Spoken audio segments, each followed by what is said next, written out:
Today's life you're stepping into is the story of a man who married a Russian wife.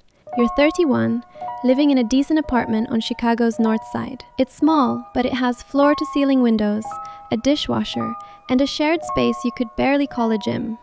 You do product design at a mid-sized insurtech company, and your salary covers rent, the car payment, and weekend craft beers, without making you hate yourself every morning. Your life has no obvious problems, but it isn't exciting either, and your love life looks like a report card full of Fs. One woman got along with you, but never wanted to commit. Another planned 5 years ahead on the first date, and another told you after 6 months that she'd never really loved you.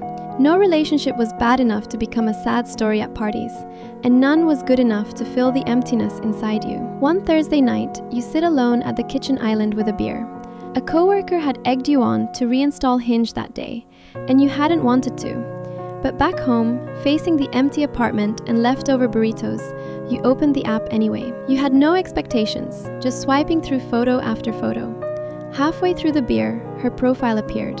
Her name is Anna from St. Petersburg, 2 years in Chicago, now a cybersecurity analyst at a bank. What drew you in wasn't her blonde hair or the photo by Lake Michigan, but the way she looked at the camera, chin slightly raised, eyes calm, as if the lens sat just below her line of sight. It wasn't arrogance, but something harder to name, as if she already knew who she was and what she wanted, and was only watching to see whether you were just as clear-eyed.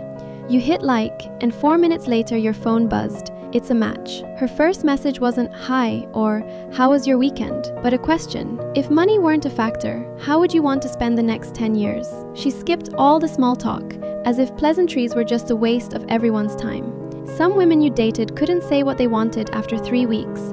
Some turned picking a dinner spot into a diplomatic negotiation. And some said, "I'm fine," while demanding you guess exactly why they were mad, then got angrier when you guessed wrong.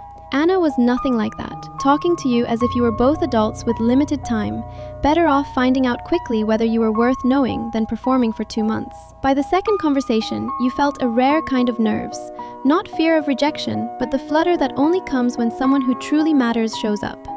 You thought you'd figured out everything about dating across cultures.